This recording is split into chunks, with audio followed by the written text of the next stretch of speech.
Hello, everybody. Welcome to another edition of AEW Weekly Wrap Up. I'm your host, Ethan Black. Today, we're going to tell the Rampage and Collision shows from last week, and then I'll talk about this week's Dynamite, preview the upcoming shows, and then double Ring of Honor.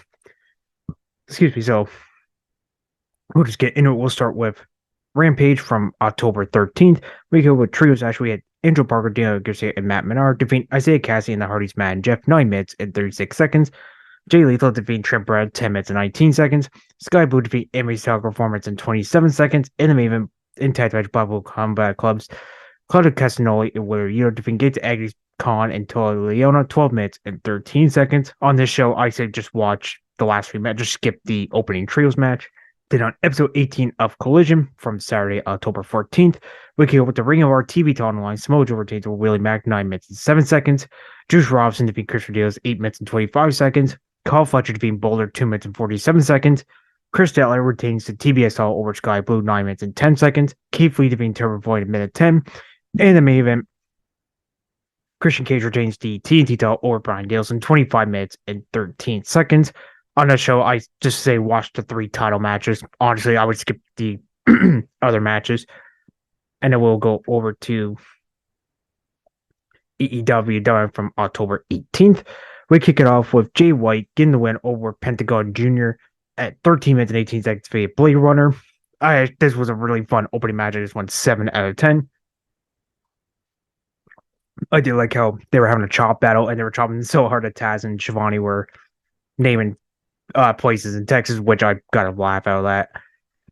But and I thought it was kind of predictable in a good way because Jay White's got that AEW World title match with MJF full gear. So you got to give him some momentum heading in that match. But I thought it was a really fun match. I like that new move. It was like a spinning jackhammer death belt. I don't really know how it's like a. If you've seen the videos, you know. But I thought that was a pretty cool move from Pentagon. And then, like I said, at the end of the match, like Juice hits Pentagon with the left hand of God, and then it's the Blade Runner for the win. And then basically after the match, he said that MJF doesn't deserve to be a world champion, and he can't find anyone team with Bull Cup Gold, and then he's gonna win. Juice is gonna win that battle, which I'll tell it later on, and he's gonna pawn it MJF's ring and basically get another gold tooth with it. Sorry. And then we go backstage. Renee gets with 8-0 World Champ MJF as free ash. She has first match for Bull Cup Gold. Then he say he's a scumbag, and he say who's gonna do commentary in the main of the Battle Royal, and he say Jay reminds him of cosplay New Comic Con. And then he said he hopes Juice wins so he can be left-hand God versus right-hand Devil. And then Renee asked for an update on Adam Cole before Trigger Shims the claim to interrupt it. And then Vasquez wants scissor with MJF, but MJF said no. So Caster's going to enter the Battle Royal and so he can put a ring on it before Bailey uncuts MJF. Scum. Honestly, I do like the acclaim, but honestly, these last couple segments, basically this whole MJF, I mean, that's good to say on Twitter. Honestly, it's funny either more than on TV. Honestly, I just find it a little cringy to be on TV, to be honest with you. But yeah, I'll tell the battle after. And then we get a cool video package hyping up the teacher for student match between Hikaru and Emi Sakura.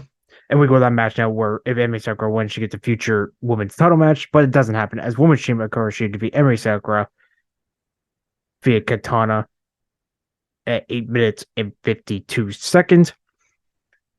This was actually a fun match. I mean, these two ladies have history with each other, and my only complaint is a little weird how Emmy Silver lost from Rampage Sky Blue, but yet she got the eliminator match. Honestly, should have been Sky. I mean, I people can say, well, Sky Blue got TBS title match. I mean, okay, that's a fair argument, but I don't know. I thought it should have been basically Sky Blue should have got the women's title match. If I was being honest, I thought Sakura had her one there with the Tiger Driver after the Tiger Driver. But overall, I give this one a 6 out of 10. So we see Renee Paquette from footage earlier in the day. She was interviewed by Adam Copeland. This was a really good segment interview here. He was basically talking about how he went to his career in AEW with his best friend, Christian Cage. And then he said basically about how he met him in 6th grade, how Chris was in new school, and teachers got Adam Copeland to go talk Christian and basically best friend love of pro wrestling. And then talk about how Adam Cole won a contest. Basically, you have to write a paper basically for the Toronto Star. If any Canadian listeners know, they know what I'm talking about. to get free wrestling training. So Copeland did, and Christian didn't. And he basically saying how he got Christian to WWE because if he didn't get basically Christian to go like in the wrestling, he basically still do his IT jumps out in Ontario. I mean, he said he doesn't want to wrestle Christian or take his TNT title away, but he says he's gonna pick him back up once Nick Wade Lucha's turn on him, which that's gonna be in the future. But I thought that was a great promo.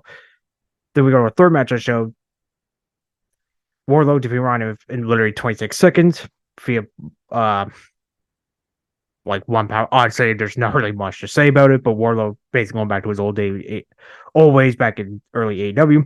Then after the match, Giovanni enters the ring and asks why he's back, and he shows written to point MJF. He actually had that written on his wrist over the last couple weeks, but didn't really bring it up till now. And then he knocks Giovanni down, and people start booing him.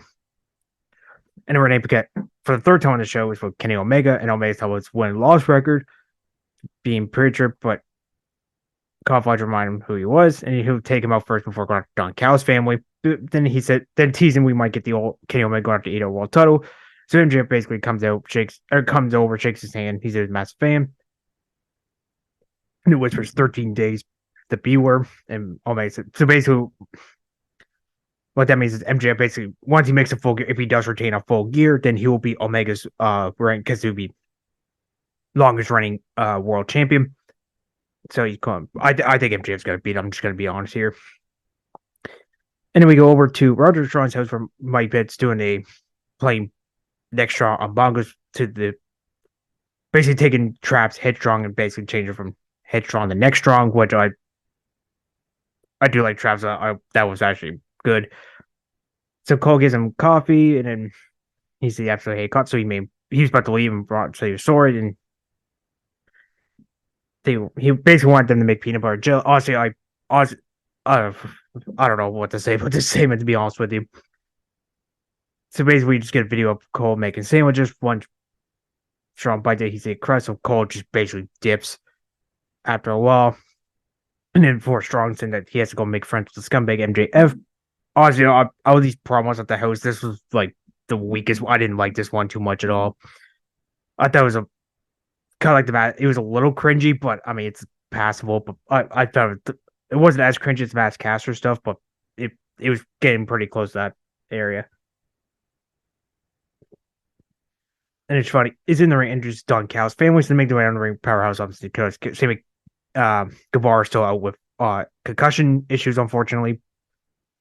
But and then Hobbs tells well, I like how he actually brings a little personal stuff in it. He said February 20th, 1998, that was WCW Fall Brawl, I believe. I had to look that up, to be honest with you. I was only a baby when that show happened. Is he his grandma but fart will take his moment and basically told him to sit down, which is a true story. That's actually a legit story. So Hobbs basically he's been holding his anger for 25 years, and he's gonna hurt over and over. Then we see a footage of basically Hobbs destroying Chris Jericho last Tuesday. Forgot he was last Tuesday, not last Wednesday. And then Don Callis said they're on a roll. They're on field for it says for that one match where Guevara was hurt by Jericho. And he basically told Carl Fletcher to let them down. And then Fletcher makes fun of him. He gets his face cut, and he said he did that match as a favor to Will Ospreay because he basically helps him and he's begging him. He said he might be a weak link, but he's going to prove he could be Omega. And he said if he could be him, they'll discuss things. I thought this was a great promo. I mean, Powerhouse Hobbs I hope this is like his third group in the last couple of years. I hope this one sticks for a while. The QTV, I'm glad he left. That gimmick, that group sucks, if I'm being honest, but he fits pretty well in the Don Callis family. So we go to that match now. Kyle Fletcher versus Kenny Omega. Honestly, this is my match of the night. Jay White versus Pentagon Jr. is my second match of the night.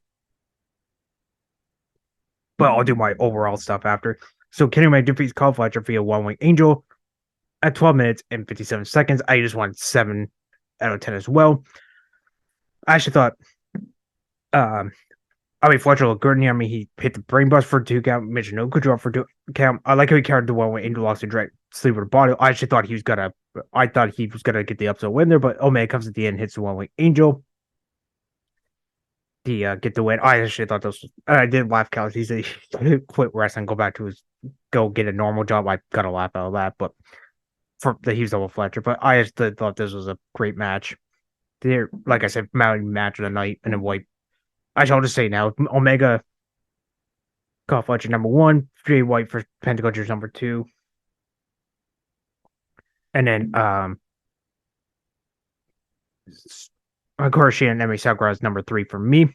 And we get more vignettes of Danhausen, so teases return back to AEW. We've been seeing more. I think I could be wrong. If anyone knows, please correct. I think this is the first one they showed vignettes on Dynamite here. I know David showed them on Rampage and I believe Collision over the last couple of weeks. I know Rampage, but I can't remember the other two, so I do apologize. But I'm pretty excited for Danhausen to come back to AEW. Then we get our second squash match of the show. This is match number 5. Lance Archer gets the win over Bear Brown in a minute 1 via blackout. I mean, not like I said, not really much to say about this match either. This is Lance Archer's AEW match since June of last year. And Bear Brown, he's been in New Japan Strong a few times. Actually, speaking, Lance Archer is actually going to be at New Japan fighting Spirit Unleashed on October 28th, where he will be teaming with Alex Zane to challenge Grails and Destiny's El Phantasmo Head Coach for the Strong Openweight Tag Team titles. And also, Eddie Kingston's actually going to be on the show as well. He'll be defending his Strong Openweight title against Hinare. So, but yeah, I mean, we're in Texas, so Archer was gonna. It's good to see. I wish they put more on TV. I mean, he's just a great talent. But I did laugh with Josh Robinson kicking his opponent down to the ring. I laugh at that pretty hard. I found that funny. I don't know why. I just did. But Archer gets a super quick win. We go to Sports Ring Prison, who are at Graffiti Park in Houston. And then they're hyping up the premiere of Break Pressure Remix today as we're recording this Friday on YouTube. It should be up there now, actually. And then since I warned him and Paige, honestly, their match of Wrestle Dream was excellent. I can't wait for the rematch in the future. And then we get Tony's fight in the ring again. This way, introduced Sting. And then we found out that Sting's going to be retiring at Revolution 2024. That was he was bringing up how he went up and down the road with people like Lex Luger to start, but Buff Backwell, Shape Joker's like Dusty. He mentioned Hulk Hogan, but everybody booed him when he mentioned Hulk Hogan. He also gives love to Ric Flair as well, and that's the fans chant, "Thank you, Sting." And he didn't like his first retirement speech 2015, so basically he wants to go on. And he's talking about his first match he did was Revolution 2021. That was a cinematic tag team street fight, by the way. His last match will be at Revolution 2024, and I was gonna say is "Thank you, Sting." I mean, he's 64, so. But it's pretty funny to have 3 years to the day he debuted on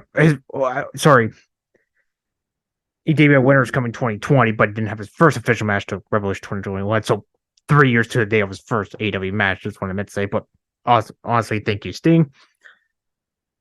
Then we go RGC, and he hypes up Tony Storm's next film, Gone with the Storm. Tony walks in, yells, and plays picture in picture. Tony Storm's gimmick is just great. Like, I can't. It's always perfect timing how they're tough with the picture in pictures, but that was a great thing. Then we go JR interviewing Nick Wayne's mom. This was a great one as well. I mean, she's allocated for Nick, and she's shocked he lines out Christian Cage after what he said about her and her family. So Nick tells and JR, so that's your mom. And he said he's always in Darby's shadow. And now he's got a new father in Christian Cage, who's by father figure his dad, Buddy Wayne, was. Christian walks in, and I laugh when he said, ready to come home. And he says, Christian Cage, he just said 2 lines. It was great. And as soon as she slapped Nick, and then she felt bad. So as soon as the door closed, we see Darby Allin attacking both Nick Wayne and Christian Cage. So Darby beats up Nick Wayne on the ramp. And we see Luchasaurus Sting join in. I like how Sting came by under Christian and basically just kicked him, and then he fell under. But Luchasaurus saves Christian Cage from Chris Corbin Deathlock from Sting. And I see Nick Wayne busted open. I think he missed. I think a tooth fell out. I can't remember. I forget what they said, but I mean, he was playing for the mouse. So, and then the commentary team. Oh, sorry, Excalibur ran down the matches, which of the upcoming shows, which I'll talk about at the end of this review. Did we hear from Best Friends? TBS champion Chris adapted champion Hook as basic Statler said she'll defend her TBS always going to go at Belts 8, where Orange Cassidy is going to defend his international against the winner of the 3, which again I'll talk about after. But it was good promos. Then we go to our main event, the Dynamite Dies in Battle Royal. The winner beats MJF for the Dynamite ring on Dynamite next week. So the 12 men are Trios James Masscaster, Juice Robinson, Dustin Rhodes, Johnny TV, Trent Beretta, Matt Sydal, Jake Hager, Commander, Matt Menard, Jeff Hardy, Matt Hardy, and Daniel Garcia. And the winner of that match was Juice Robinson when he lost to Lonnie Max Caster at 14 minutes and 33 seconds. Oh, by the way, the Lance Archer Warrior Squad, I'm not giving the reigns because they were too short, so NA for those. But this battle, I'm going to give 5. Honestly, it was kind of it was way too predictable. I mean, Juice was teasing it last week, and then he kept saying that he's going to win it. So obviously, as soon as he said it, I knew he was winning this battle royal. Also, with the storyline goal with MJF Bullet Club Gold.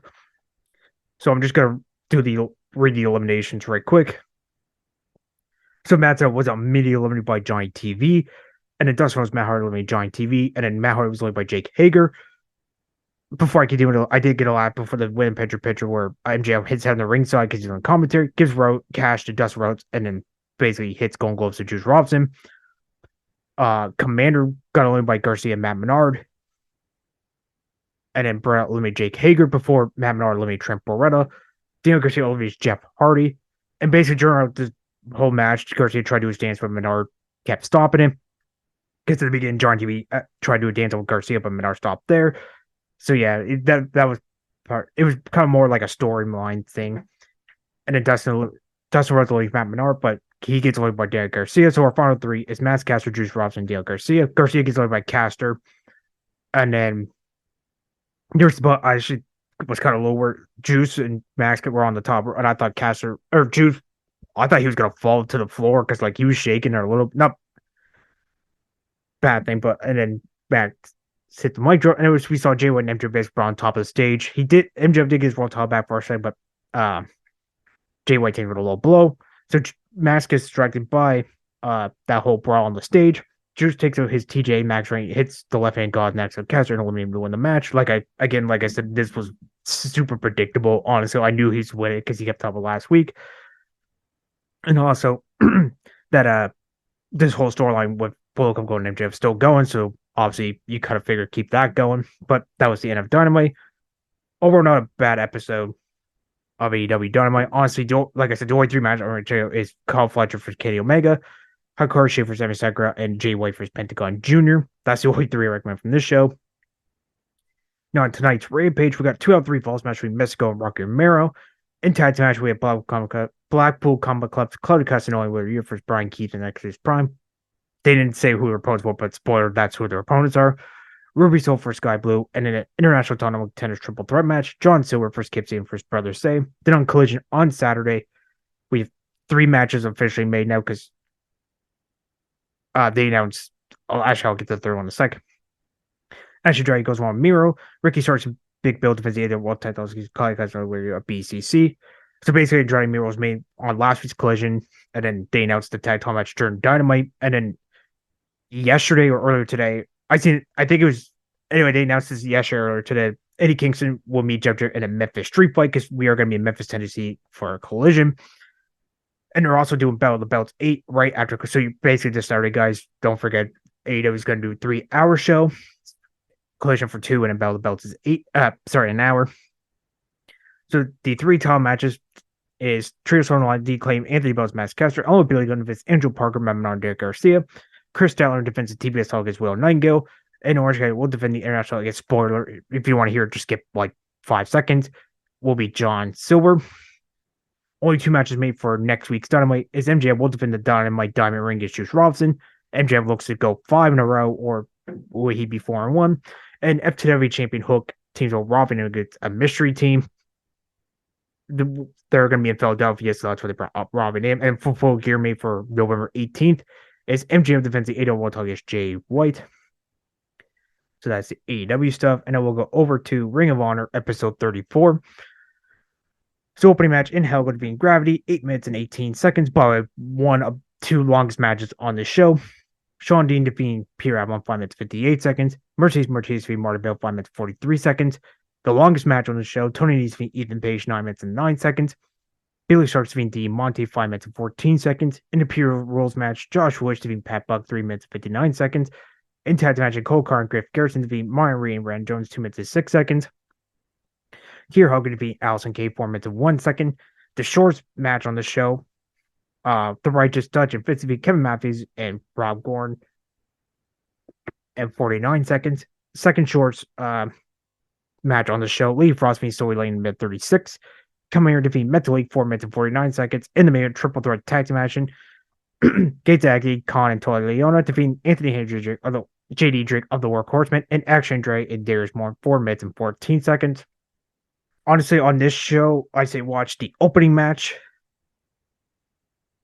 Billy Sharp versus D Monte, Camaro versus Mental League, and the triple threat tag. That's the only ones I recommend checking out. But that is the show for this week, guys. I'm your host, Ethan Black. I'll be back next week talking about the usual stuff. Have a good weekend. Stay safe. Thanks for listening to the WWE Podcast. Don't forget to subscribe on your favorite podcast app so you don't miss a show, or head to WWEpodcast.com. And for all of these shows ad-free, head over to patreon.com/WWE Podcast. Until then, we'll see you next time.